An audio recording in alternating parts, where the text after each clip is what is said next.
El pasaje para esta mañana es el Salmo 77. Por favor, vayan en sus Biblias a este salmo. El pastor Chance está en Lubbock en este fin de semana, así es de que tengo el gozo de estar predicando en esta mañana acerca del Salmo 77. Es un gran salmo y estoy emocionado de compartirlo con ustedes. Vamos a leer los primeros 9 versículos de este precioso salmo. Dice así: al músico principal para Jedutum, salmo de Asaf. Con mi voz clamé a Dios clamé y Él me escuchará. Al Señor busqué en el día de mi angustia. Alabanza a Él mis labios, alzaba a Él mis manos de noche sin descanso. Mi alma rehusaba consuelo. Me acordaba de Dios y me conmovía. Me quejaba y desmayaba mi espíritu. Selah. No me dejabas pegar los ojos. Estaba yo quebrantado y no hablaba. Consideraba los días desde el principio, los años de los siglos. Me acordaba de mis cánticos de noche, meditaba en mi corazón y mi espíritu inquiría. ¿Desechará el Señor para siempre y no volverá más a hacernos propicio? ¿Ha cesado para siempre su misericordia? ¿Se ha acabado perpetuamente su promesa? ¿Ha olvidado Dios el tener misericordia? ¿Ha encerrado con ira sus piedades? Selah. Padre Celestial, gracias por esta mañana, por la oportunidad que tenemos de venir a su palabra. Ayúdenos a enfocarnos en usted para aprender humildemente lo que usted tiene para nosotros en esta mañana. Señor, simplemente le alabamos, oramos en Cristo Jesús. Amén. En su libro La Copa y la Gloria, el autor Greg Harris escribe sobre una condición que él llama en el desierto. En el desierto es cuando estás pasando por una prueba y parece que Dios no está ahí contigo. La oración es agonizante porque parece como si Dios se hubiera olvidado de ti. Parece como si por alguna razón Dios se hubiera vuelto indiferente hacia ti. En el desierto, él dice algo como esto: parece como si Dios que te ha traído hasta aquí dejara de obrar a tu favor. Un tiempo en el que Dios se ha olvidado de ti y no responde tus oraciones. Y esto es lo que vemos nosotros en este Salmo 77. El salmista está en el desierto. No sabemos exactamente lo que está sucediendo. Algunos piensan que esto fue escrito cuando los enemigos de Israel habían sido invadidos y estaban destrozando el templo. Pero aquí vemos que el salmista está clamando a Dios y no siente una respuesta. ¿Cómo responder? ¿Cómo ir a través de este desierto? Y son preguntas válidas, porque todos pasaremos por ahí. Y nosotros vamos a preguntarnos por qué Dios nos escucha, por qué no nos ayuda. Va a haber momentos cuando nos sintamos solos. Vamos a tener la tentación de desanimarnos, de entristecernos. Y miren, aquí en este salmo vamos a ver nosotros el mapa de la ruta para salir del desierto. Vamos a ver 4 respuestas cuando nos encontramos en el desierto para salir adelante y poder encontrar a Dios. 4 cosas que nos van a ayudar para mantenernos firmes y no quejarnos, sino salir adelante con esperanza. En la parte superior del Salmo, tú puedes ver en el encabezado al músico principal para Jedutum, Salmo de Asaf. Según Primera de Crónicas 6, Asaf era el cantor del templo designado por David. Algunas personas piensan que el mismo Asaf compuso este salmo, otros dicen que sus hijos. Y Jedutum probablemente se refiere al director de adoración que tenía este nombre, ya sea Asaf o sus descendientes. Aquí nosotros vemos un precioso salmo y vemos inmediatamente que el salmista se encuentra en una situación compleja. En el versículo 2, él dice: el día de mi angustia. Es un día lleno de angustia, problemas, tristezas. Pero, ¿qué hacer en el día de la angustia? ¿Confiar en su propia fuerza o inteligencia? ¿Ir a los demás? ¿O a lo mejor debe de tender a sentirse lástima por sí mismo? No. En este tiempo de angustia, se debe clamar a Dios. Ese es nuestro primer punto. Debes de clamar a Dios para salir del desierto. Mira lo que dice el versículo 1. Con mi voz clamé a Dios clamé y Él me escuchará. Él grita porque está seguro que Dios lo va a escuchar, que Dios lo consolará, que Él lo va a ayudar. Este es un tema común en los salmos del lamento y tenemos varios. Por ejemplo, el Salmo 22, versículo 1 y 2. Dios mío, ¿por qué me has desamparado? ¿Por qué está lejos de mi salvación y de las palabras de mi clamor? Dios mío, clamo a ti de día y no respondes de noche y no hay para mí reposo. ¿Qué tal el Salmo 86? Inclina, oh Jehová, tu oído, escúchame, porque estoy afligido y menesteroso. Guarda mi alma, porque soy piadoso. Salva tú, oh Dios mío, a tu siervo, que en ti confía. Ten misericordia de mí, oh Jehová, porque a ti clamo. ¿Qué tal el libro de los Éxodos? Nos habla cuando el pueblo clamó estando en esclavitud. Éxodo 3. El clamor, pues, de los hijos de Israel ha venido delante de mí, dice el Señor. Cuando el Señor Jesucristo caminó sobre la tierra, la gente clamaba a Él también por ayuda. Mateo 9:27 dice, pasando Jesús de ahí, le siguieron dos ciegos dando voces diciendo, ten misericordia de nosotros, hijo de David. Leemos algo similar en Marcos 10:47. Y oyendo que era Jesús Nazareno, comenzaron a dar voces y decir, Jesús, hijo de David, ten misericordia de mí. Así es de que esto es lo que debemos de hacer. Clamar a Dios suena simple, en cierto modo lo es, pero debemos de hacerlo, buscarlo, suplicarle. Debemos de clamar en cuanto sea posible, lo más rápido posible. Y Él nos va a dar consuelo. Dice Hebreos 4:16 que podemos acercarnos confiadamente al trono de la gracia para alcanzar misericordia y hallar gracia para el oportuno socorro. Pero ¿qué tal si Dios no responde? ¿Qué pasa si su misericordia y gracia no aparecen en mi vida? El Salmo nos enseña que hay que ser persistentes. Mira el versículo número 2 lo que dice. Al Señor busqué en el día de mi angustia. Alzaba a Él mis manos de noche sin descanso. Pero mi alma rehusaba consuelo. ¿Qué sueles hacer por la noche? Pues quizá dormir, ¿verdad? Pero no el salmista. Él no dormía. Él estaba buscando a Dios con una intensidad muy grande. Él estaba clamando a Dios, quería que su oración llegara y quería que Dios levantara su mano. Él tenía sus manos levantadas hacia Dios todo el tiempo. Y ahora Él clama sin descanso y es lo que nos alienta Pablo a hacer. En Colosenses 4:2 nos dice perseverar en la oración y es lo que está haciendo el salmista. El Señor Jesús también nos dio varias parábolas para persistir en la oración. Por ejemplo, la parábola de la viuda, Lucas 18:1 dice, y le refirió una parábola sobre la necesidad de orar siempre y no desmayar. Y sin embargo, el salmista se está desanimando, está orando fervientemente, está persistiendo, pero aún así no encuentra consuelo. ¿Alguna vez te has sentido así? Como si estuvieras en problemas, si estuvieras buscando desesperadamente a Dios, pero Él no contesta. Tú sabes que Él escucha tu oración. Tú sabes que eso es lo que dice la Biblia. Tú sabes que Él es el buen pastor, pero parece que no responde. Parece que nada cambia. Parece que solo hay un silencio. Estás clamando por su misericordia que Él promete, por su gracia, pero tú no la ves. No sientes su cuidado, no sientes su presencia. Estás exactamente ahí en el desierto. No sientes que estás recibiendo ninguna ayuda en ese momento de Él. No recibes compasión o amor. Y así es como se está lamentando el salmista. Dice que su alma rehúsa ser consolada. No puede ser consolada. Mira el versículo 3 lo que dice. Me acordaba de Dios y me conmovía, me quejaba y desmayaba mi espíritu. Estas dos líneas están dispuestas en paralelo. En otras palabras, cuando me acuerdo de Dios, gimo. Está diciendo básicamente lo mismo, que cuando medito, mi espíritu se desfallece.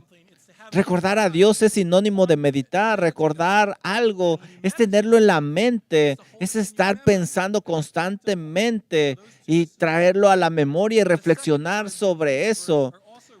Y los siguientes versículos también nos dicen que Él está gimiendo, Él está preocupado, Él está alborotado. Nosotros vemos esta misma palabra en el Salmo 42:5.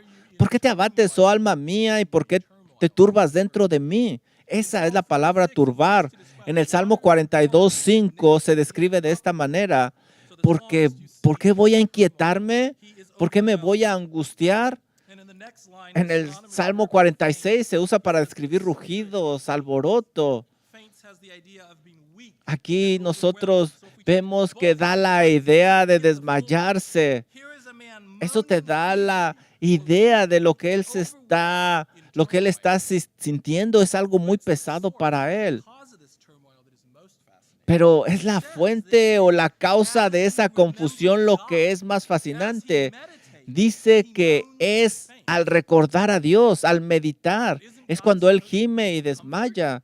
Pero ¿no se supone que Dios debería de ser su consuelo? Cuando piensa en él, siente gemir. Entonces, ¿qué está pasando aquí? La idea es que cuando mira hacia atrás, cuando recuerda el pasado, recuerda cómo Dios los bendijo, los ayudó, pero ahora parece que Dios no está haciendo nada, está perplejo, abrumado. Un comentarista dice, la angustia actual parece contradictoria con la historia de la participación y el amor de Dios con su pueblo. Cuanto más reflexiona sobre la perfección divina, más su espíritu se desmaya dentro de él. El salmista recuerda a Dios, pero no da consuelo, sino que él piensa lo contrario, gime, se siente solo, abrumado, abandonado. A veces es aquí donde Dios tiene que llevarnos para que dependamos totalmente de Él. Pero aún los creyentes podemos estar en el desierto en esta situación. El rey Ezequías es un buen ejemplo. Él fue un buen rey. ¿Recuerdas? Por favor, ve conmigo a Segunda de Reyes, capítulo 18. Vamos a ver cómo Dios usa estas dificultades para trabajar en nuestra vida. Segunda de Reyes 18:3. Mira lo que dice el versículo 3 y el 5. Segunda de Reyes 18:3 dice, e hizo lo recto ante los ojos de Jehová conforme a todas las cosas que había hecho David su padre, y confió en el Señor, Dios de Israel, de modo que no hubo otro como él entre todos los reyes de Judá. Este es un buen rey. Mira lo que dice el versículo 13. En el año 14 del rey Ezequías subió Sennacherib, rey de Asiria, contra todas las ciudades fortificadas de Judá y las tomó. ¿Qué es lo que va a hacer Ezequías? Ezequías trató de sobornar al rey de Asiria. Mira lo que dice el versículo 15. Y Ezequías le dio toda la plata que se halló en la casa del Señor y en los tesoros de la casa del rey. En aquel tiempo Ezequías quitó el oro de las puertas del templo del Señor y de los postes de las puertas de Ezequías, rey de Judá, que había revestido, y se las dio al rey de Asiria. Estaba dándole el oro y la plata para salvarse. Pero Sennacherib envió un gran ejército a Jerusalén, y fue entonces cuando Rabasés llamó a Ezequías para decirle estas palabras. Mira lo que dice Segunda de Reyes 18:21. He aquí, tú confías ahora en Egipto, la caña rota del cayado, que horadara la mano de cualquiera que se apoye en ella. Así es Faraón, rey de Egipto, para con todos los que en él confían. Ezequías se da cuenta de que él y su pueblo están condenados. El oro y la plata no los pueden salvar. Así es de que finalmente, en lugar de buscar ayuda con los de Egipto, él clama a Dios y él empieza a decirle que le ayude y le pide que le ayude. Y Dios escuchó su oración y él le ayudó. La Biblia dice que el ángel del Señor entra en el campamento de los asirios y mata 185,000 soldados, y así Asiria es derrotada. Y la pregunta para nosotros es, ¿por qué debemos de esperar tanto tiempo para clamar a Dios? Como Oswald Chambers dice, Tendemos a usar la oración como último recurso, pero Dios quiere que sea nuestra primera línea de defensa. Oramos cuando no hay nada más que podamos hacer, pero Dios quiere que oremos antes de hacer cualquier cosa. ¿Y qué es esto? No es más que orgullo, no queremos humillarnos. Lo que aprendemos de este salmo es que debemos de buscar a Dios en oración. Debe de ser la primera cosa que debemos de hacer. Vamos de regreso al Salmo 77 y mira cómo él está batallando el salmista, pero se enfoca en él y eso es lo que tendemos a hacer. Mira los pronombres personales, versículo 1, yo, versículo 2, yo, mí, versículo 3, yo, mí. Esto no necesariamente es malo. Debemos de traer nuestras aflicciones al Señor y debemos de decirle lo que sentimos, con qué estamos batallando, pero no podemos enfocarnos nada más en nosotros. Esto no es bueno. Y ahora el salmista va a cambiar la dirección más adelante, pero no todavía. Él todavía está en el desierto. Él sigue orando, clamando, pero no hay respuesta. Y aquí nos lleva al segundo punto. Hay que hacerle preguntas a Dios. Y lo vamos a ver en los versículos. A medida que el salmista clama a Dios y no recibe respuesta ni consuelo, el estado de su corazón se vuelve más débil. Mira lo que dice el versículo 4. No me dejabas pegar los ojos. Estaba yo quebrantado y no hablaba. Él está diciendo que está despierto toda la noche. Dios lo mantiene despierto, con los ojos abiertos. Hay versiones que dicen, evitaste que mis ojos se cerraran. No me dejaste dormir. Él está tan turbado que no puede hablar. Esto se parece mucho a lo que un psicólogo podría llamar un ataque de pánico o trastorno de ansiedad. Está tan ansioso, tan preocupado que no puede dormir, no encuentra palabras y aún así debemos de ir a Dios. Dice Romanos 8:26 lo siguiente. Y de igual manera el Espíritu nos ayuda en nuestras debilidades, pues ¿qué hemos de pedir como conviene? No lo sabemos, pero el Espíritu mismo intercede por nosotros.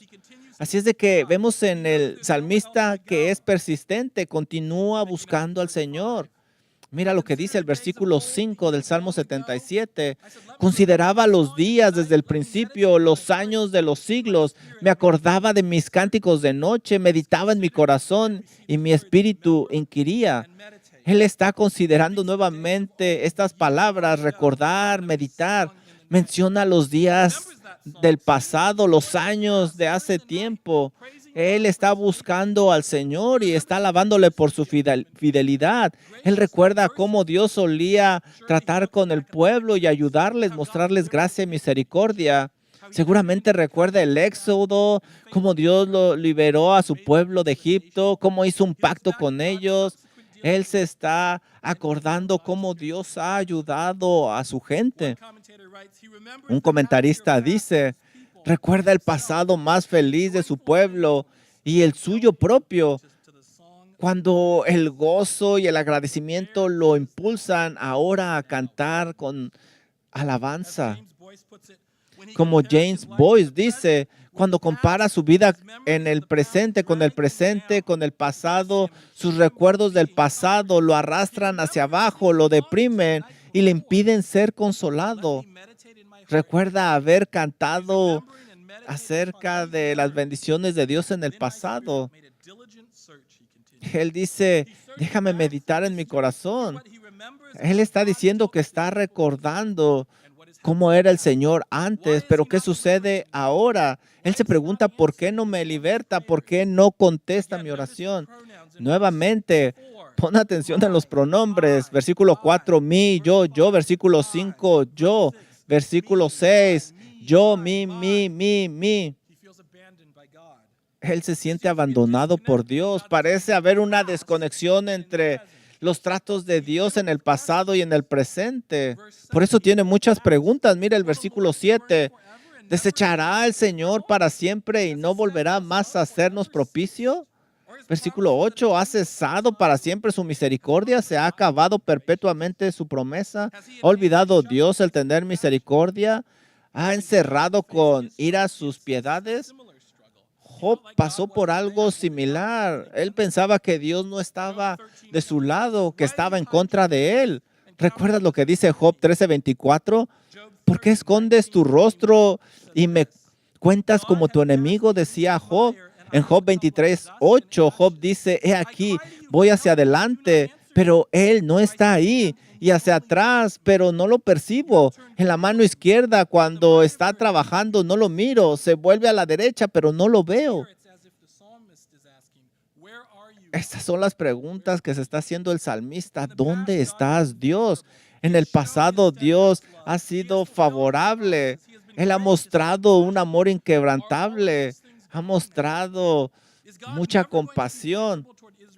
Y él se pregunta, ¿Dios ya no nos va a ayudar? ¿Ha cesado para siempre su amor inquebrantable? ¿Ya Dios no es misericordioso? Y estas preguntas hablan del carácter de Dios. Realmente nos preguntamos, ¿es fiel? ¿Realmente cumple sus promesas? Y nosotros escuchamos ecos de esto en el Salmo 34.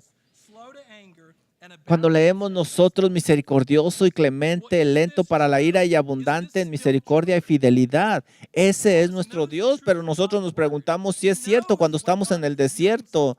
El salmista conoce la verdad de la palabra de Dios, sabe lo que Dios se ha revelado a sí mismo a lo largo de la historia. Sin embargo, aquí están sus sentimientos controlándolo. ¿Qué es lo que debemos de hacer? ¿Creemos la palabra de Dios o nuestros sentimientos? ¿A quién le vas a creer? ¿Te mantienes en la palabra de Dios o en tus sentimientos? ¿A quién vas a confiar tú? El salmista tiene preguntas, pero la forma en que las ha formulado implica que él sabe que Dios realmente no ha cambiado. Como un comentarista dice, estas son preguntas retóricas. Expresan el lamento de que Dios parece haberse olvidado de ellos, pero también esperan una respuesta negativa y por lo tanto indican que el salmista sabe que Dios no lo ha olvidado. Parece que lo ha olvidado, pero Dios no ha cambiado. Cuando estamos en el desierto, debemos aferrarnos a esta verdad, sin importar lo que estamos pasando. Tú no te vas a despertar en esa mañana y ver que Dios ha cambiado. No, la Biblia dice en Números 23:19 que Dios no es hombre para que mienta o hijo de hombre para que se arrepienta. ¿Ha dicho y no hará? ¿O ha dicho y no lo cumplirá? Claro que no, Dios no cambia. También a lo mejor ya notaste algo al final del versículo 9. Mira lo que dice, ¿ha olvidado Dios el tener misericordia? ¿Ha encerrado con ira sus piedades? Él está reconociendo aquí que hay algo por lo que Dios no está ahí. ¿Podría estar él enojado? Nuevamente no sabemos cuál es la situación particular por la que está pasando, pero ciertamente él se está preguntando si Dios sigue siendo fiel. Incluso se está repitiendo esto en su mente y él piensa que probablemente Dios está enojado. Pero si conoces el carácter de Dios, si conoces lo que dice la palabra de Dios, entonces vas a saber que Dios no es infiel y que su ira no dura para siempre. Él no abandona a su gente. Él da un corazón nuevo, restaura. Incluso ha enviado a su Hijo Jesucristo, el Mesías, a quien la gente rechazó. Mira lo que dice Romanos 11:1. Pregunto entonces, ¿Dios ha rechazado a su pueblo? De ninguna manera. Dios es fiel, pero no está en nuestra línea de tiempo y no es necesariamente como nos gustaría que fuera. Eso es realmente bueno porque Dios sabe qué es mejor para nosotros. Él es omnisciente, omnipotente. Romanos 8:28 nos dice que a los que aman a Dios, todas las cosas les ayudan para bien. Esto es, a los que conforme a su propósito son llamados, porque los que antes conoció también los predestinó para que fuesen hechos conforme a la imagen de su Hijo. Esa es la promesa que ha hecho para todos los creyentes. Todas las cosas les van a ayudar a bien para que se parezcan más a Cristo Jesús y para completar la obra que Él comenzó en nosotros. Él prometió que nos va a resucitar con cuerpos nuevos, que el Señor Jesucristo va a regresar y que Él va a ser fiel a estas promesas, aun cuando nosotros somos infieles, aun cuando pequemos. Juan 1, Primera de Juan 1:9 dice que si confesamos nuestros pecados, Él es fiel y justo para perdonarnos de nuestros pecados y limpiarnos de toda maldad. Esa es otra promesa de parte de Dios. Él no te está dando pruebas como un pago, no te está castigando por algo que hiciste. Ese es el error que los amigos de Job cometieron. Pensaban que Job había hecho algo malo y que Dios lo estaba castigando fuertemente. Este es el mismo error que cometieron los discípulos en Juan 9:2, cuando preguntaron, Rabí, ¿quién pecó, este o sus padres, para que naciera ciego? ¿Y qué es lo que dice el Señor Jesús? Él dice que era para la gloria de Dios, no por un pecado. Ahí el Señor se glorificaría. Y es el mismo error que cometieron los discípulos en Lucas 13:1. Dice, en ese mismo tiempo estaba ahí alguno que les contaban acerca de los galileos, cuya sangre Pilato había mezclado con los sacrificios de ellos. Respondiendo Jesús les dijo, ¿pensáis que estos galileos, porque padecieron tales cosas, eran más pecadores que todos los galileos? No.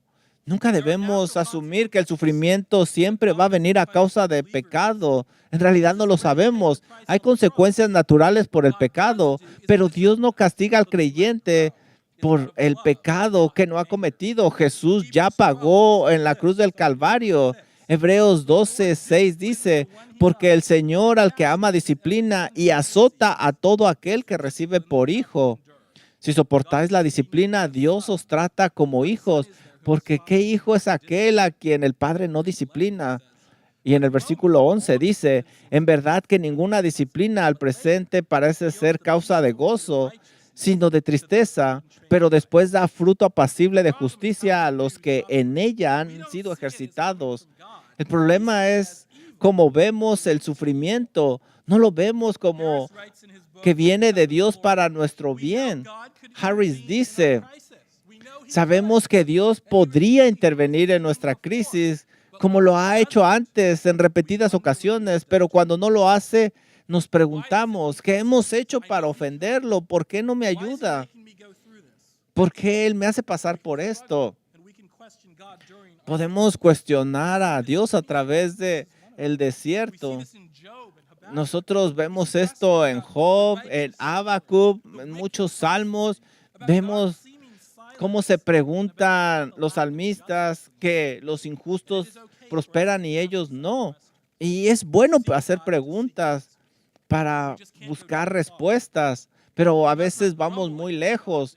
No debemos de quejarnos contra Dios, como lo hicieron los israelitas en el Éxodo. No debemos de dudar del carácter de Dios. No debemos calumniarlo.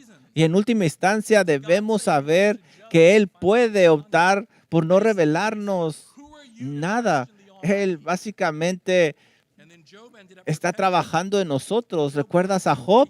En Job 42:3 leemos, por eso he dicho cosas que no entendía, cosas demasiado maravillosas para mí que no sabía. Hay cosas que Dios no nos va a revelar y debemos de aceptarlo. Hasta ahorita hemos visto que debemos de clamar a Dios. También debemos de preguntarle a Dios. Mira lo que dice Salmo 77:10. Dije, enfermedad mía es esta. Traeré pues a la memoria los años de la diestra del Altísimo. Existe cierto debate sobre este versículo, si es parte de la última estrofa o si marca un giro hacia el resto del Salmo. En la Reina Valera 60 parece marcar un nuevo rumbo tras las preguntas que ha planteado el salmista, pero el versículo 10 es bastante diferente en otras versiones. Por ejemplo, otra versión dice, y me pongo a pensar, esto es lo que me duele, que haya cambiado la diestra del Altísimo. Esta traducción parece resumir las preguntas y luchas anteriores. El tema interrelativo entre estos versículos parece ser que está dando un resumen de todo su dolor. Y aquí nosotros vemos varios términos que vienen de diferentes raíces hebreas. Una versión usa enfermedad, otras usan mi dolor, y también hay quienes usan los años de la diestra del Altísimo, y otras versiones usan el cambio de la diestra. Comparando las traducciones griegas que tenemos del Salmo 77, me inclino a usar nuestra traducción, que básicamente está dando un resumen por todo lo que ha estado pasando con Selah, que vemos nosotros ahí. Creo que todavía es un punto de inflexión en su pensamiento. Está resumiendo lo que acaba de expresar, que le duele que la diestra de Dios, su poder, aparentemente haya cambiado, que no esté con su gente. Así es como nosotros lo tenemos en la versión que usamos. Así es de que este salmo es una bisagra, está dando un resumen y va a cambiar el tono a partir del versículo 11. A pesar de que parece que Dios ha cambiado, el salmista aquí determina confiar en Dios. Mira lo que dice Salmo 77:11. Me acordaré de las obras de Jehová. Así haré yo memoria de tus maravillas antiguas. Meditaré en todas tus obras y hablaré de tus hechos. Oh Dios santo es tu nombre. ¿Qué Dios es grande como nuestro Dios? Tú eres Dios, el que hace maravillas. Hiciste notorios los pueblos tu poder. Con tu brazo redimiste a tu pueblo, a los hijos de Jacob y José. Selah. Esto es lo que debemos de hacer cuando estamos abrumados y débiles y nos sentimos abandonados. Debemos de confiar en el carácter de Dios, no en nuestros sentimientos. Y este es nuestro punto número 3, confía en el carácter de Dios. Por favor, nota que por primera vez y por única vez en el versículo 11 usa el nombre personal de Dios, que es Jehová, y está en mayúscula. Lo vas a ver tú, todo en mayúscula. En el resto del Salmo usa diferentes nombres para Dios. Eloah, Elohim, que en hebreo significan Dios. Estos nombres enfatizan poder, fuerza. Lo vemos nosotros en el versículo 1, 3, 9, 13, 14, 16. Y también usa la palabra El Elyon en el versículo 10, que habla del Altísimo. Esto representa al Dios del universo exaltado. Luego en los versículos 7 y 11 nosotros vemos Señor con S mayúscula, que viene de Adonai. Esto significa amo, Señor.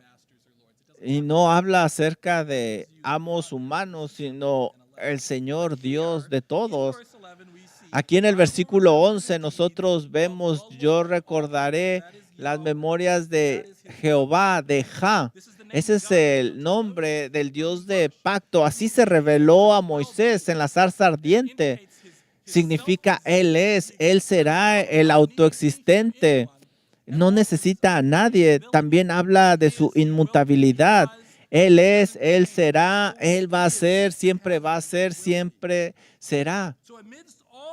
En medio de todas las preguntas del salmista, en medio de sus sentimientos de que Dios ha cambiado, Él cambia hacia esto. Él va hacia el carácter de Dios, piensa en el carácter de Dios y que no cambia. Pareciera que cambia, pero la realidad es que no cambia. El nombre de Jehová enfatiza la fidelidad de Dios, su constancia entre su pueblo.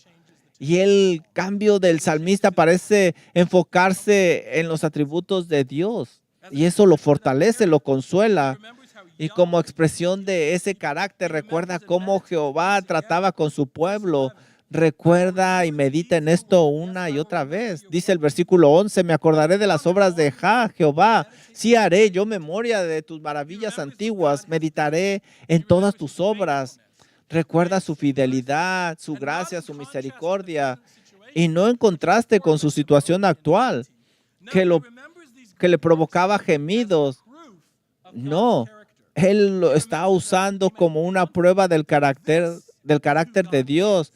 Él está diciendo, este es Dios y no cambia. Y mira cómo los pronombres personales han cambiado. Ahora, en lugar de yo, mí, mío, ahora se enfoca en el Señor, tú, tuyo. hay solo un tú antes de este, pero ahora ha cambiado todo. Ahora se dirige a Dios. Mira lo que dice el versículo 13. Oh Dios santo es tu camino. ¿Qué Dios es tan grande como nuestro Dios? Tú eres el Dios que hace maravillas. Hiciste notorios en los pueblos tu poder. Con tu brazo redimiste a tu pueblo, a los hijos de Jacob. De hecho, los versículos del 13 al 20, hay 21 menciones de Dios y ningún pronombre personal, ni uno solo. Quizá él no entiende lo que está pasando, pero entiende quién es Dios, que es santo, que es grande, es maravilloso, que Él está con su gente, que no la abandona. Parece que ha cambiado, parece que no escucha la oración, pero no es así. Dios ha redimido a su gente. El salmista medita en la santidad de Dios, su grandeza, su cuidado, su carácter y su redención que lo sacó de Egipto. Así es de que, ¿qué aprendemos? La mayoría de nosotros vamos a pasar por periodos de sufrimiento, incluso de angustia en momentos de nuestras vidas. Algunos de nosotros quizás estamos ahí en el desierto. Parece que Dios está lejos. Parece que no nos escucha. Parece que no está contestando. Y empezamos a desesperarnos y no sabemos qué hacer. El salmista nos recuerda que debemos desviar nuestro enfoque de nosotros mismos hacia Dios. Debemos de confiar en ese Dios santo. Debemos de enfocarnos en su carácter, en sus atributos, en quién es Él. Y eso nos va a dar fuerza y esperanza porque Él es fiel, Él es bueno, Él es el Todopoderoso, Él es omnisciente, Él es soberano. Así es de que yo puedo confiar en Él, puedo alabarle, puedo darle las gracias, puedo estar contento y clamar a Él, puedo estar cerca de Él. Puedo seguir clamando en Él y confiando en Él, meditando en Él, en sus atributos. En momentos complicados debemos de estudiar los atributos de Dios. Así es como cambiamos nuestra forma de pensar. Ahora con esto nosotros vemos el trabajo de Dios, sus maravillas. Y ahora es lo que va a hacer el salmista al final de este salmo. Y este va a ser nuestro último punto. Recuerda las obras de Dios. Recuerda las obras de Dios. Y vamos a ver esto en los versículos del 16 al 20. Si tú lees estos versículos, vas a ver que habla de las aguas y algunos piensan que se refiere a la creación, otros piensan que se refiere al Éxodo. Yo pienso que está hablando del Éxodo cuando el Señor los libertó de Egipto. Nuevamente, pon atención en los pronombres. Te vieron las aguas, oh Dios, versículo 16, las aguas te vieron y temieron, los abismos también se estremecieron, las nubes echaron inundaciones de aguas, tronaron los cielos y discurrieron tus rayos, la voz de tu trueno estaba en el torbellino, tus relámpagos alumbraron al mundo, se estremeció y tembló la tierra, fue tu camino y tus sendas en las muchas aguas y tus pisadas no fueron conocidas, condujiste a tu pueblo como ovejas por manos de Moisés y Aarón. Aquí no vas a ver tú un yo, mi, mío, mi, nada de eso. Habla de Dios, de sus obras, cómo sacó a su pueblo de Egipto a través del Mar Rojo. ¿Y cuál es el contexto aquí? ¿Te acuerdas? Los guiaba y los protegía en la columna y nube de fuego, mientras Faraón y su ejército los seguía y la gente empezaba a tener miedo. Sabían que el peligro estaba cerca. Mira lo que dice Éxodo 14:10. Y cuando Faraón se hubo acercado, los hijos de Israel alzaron sus ojos, y aquí que los egipcios venían tras ellos, por lo que los hijos de Israel temieron en gran manera y clamaron a Jehová y dijeron a Moisés: ¿no había sepulcros en Egipto que nos has sacado para que muramos en el desierto? ¿Por qué has hecho así con nosotros, que nos has sacado de Egipto? ¿No es esto lo que te hablábamos en Egipto, diciendo, déjanos servir a los egipcios? Pero Moisés les dijo, no temas, estad firmes y ved la salvación que Jehová hará con vosotros hoy. El Éxodo fue una gran liberación de Dios. Ahí Dios mostró su gracia, su fidelidad, su amor. Y recordar y pensar en eso le da paz, tranquilidad al salmista. Como cristianos tenemos una gran liberación también. Podemos mirar una gran liberación mucho mayor. Podemos mirar la obra de Cristo. Él se hizo hombre. También fue Dios haciéndose hombre como nosotros, vivió una vida perfecta, sufrió y murió en la cruz. Él venció el pecado, venció a Satanás. Por eso nosotros estamos seguros que algún día regresará y Él va a poner las cosas en su lugar. No habrá sufrimiento, no habrá muerte, no habrá dolor. ¿Cómo podemos dudar del amor de aquel que se entregó por nosotros? ¿Cómo podemos dudar de la cercanía de Dios cuando su Espíritu mora en nosotros? ¿Cómo podemos dudar de su bondad cuando Él nos ha bendecido con cada bendición espiritual? Recuerda la obra salvadora del Señor. Recuerda el poder de salvarte. La vida, cuando se pone difícil, nos acarrea a lamentarnos, a llorar, pero este salmo nos muestra cómo salir. Es el mapa para salir del desierto. Y nos ayuda a dirigirnos al Señor. Recuerda, clama a Dios, hazle preguntas, confía en Él, sus atributos y recuerda las obras de Dios. Hay una observación muy importante que quiero hacer para terminar. En cuanto a lo que está escrito en el Salmo 77, nunca vemos lo que sucede, no vemos si Dios responde siquiera y no vemos que sus circunstancias cambien. ¿Te diste cuenta? Pero el tono del salmista cambió a partir del versículo 11, aun cuando sus circunstancias no cambiaron. Ahora tiene esperanza. Esto es algo que debemos de reconocer. No debemos de estar derrotados todo el tiempo. Si nosotros volteamos a ver al Señor, ahí vamos a tener paz y tranquilidad aún en medio del desierto, aún cuando estamos en las circunstancias complejas, aún cuando no ha cambiado nada, podemos tener tranquilidad si meditamos en el carácter y en la obra de Dios.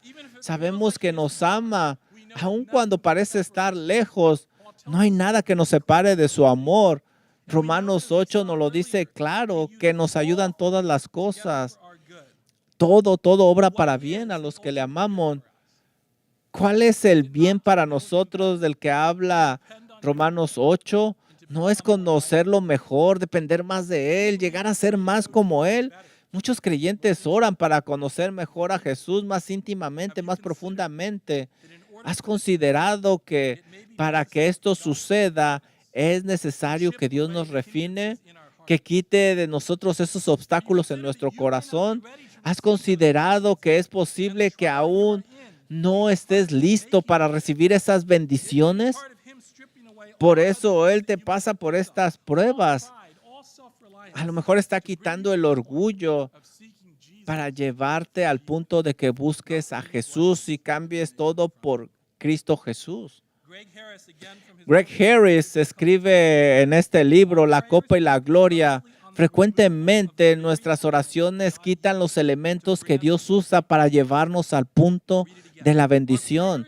Lo voy a leer otra vez. Frecuentemente nuestras oraciones quitan los elementos que Dios usa para llevarnos al punto de la bendición. Piensa en esto por un momento. Él está diciendo que a menudo nos encontramos orando para que Dios elimine aquello que nos lleva a acercarnos más a Él y recibir su bendición. Eso es lo que dice Romanos 8:29, ¿verdad? Que el bien que Él saca de todas las cosas, incluso en el desierto, es para hacernos más como su Hijo Jesucristo. Si recordamos esto, entonces vamos a persistir en la oración buscando a Dios, no pidiendo lo que lo quite, sino que nos ayude a pasar adelante con esperanza, agarrados de Él, confiando en Él. No debemos nosotros de desmayar, quizá vamos a tambalear. Mira lo que dice Harris. Él dice lo siguiente: Jesús nos llama activa y continuamente a caminar con Él, incluso cuando no podemos sentir su presencia ni su bendición. Debemos de caminar en obediencia, caminar por fe. Debemos continuar hasta el final, aun cuando no sintamos a Dios. Pero sobre todo debemos de asegurarnos de que nuestra meta sea seguir a Jesús donde y cuando Él nos lleve. Dios es nuestro consuelo en tiempo de angustia. Debemos de buscarle persistentemente cuando estemos en el desierto. Es lo que nos enseña el Salmo 77. Vamos a orar. Padre Celestial, estamos agradecidos que usted nos haya salvado y que usted esté con nosotros, aun cuando a veces no comprendemos las circunstancias. Por favor, recuérdenos estas verdades, sus atributos, cuando estemos en momentos de dificultad, que clamemos a usted, aun cuando tengamos preguntas, que nunca dudemos de su misericordia, de su amor. Ayúdenos a meditar en estas cosas, en sus obras maravillosas para que nos fortalezcan. Le damos las gracias que usted use todas las cosas para ayudarnos a madurar, a crecer. Y usted prometió que algún día nos perfeccionaría. Y aunque parezca complicado, usted trabaja en nosotros y llegará a ese punto. Oramos que nos ayude en el nombre de Cristo Jesús. Amén.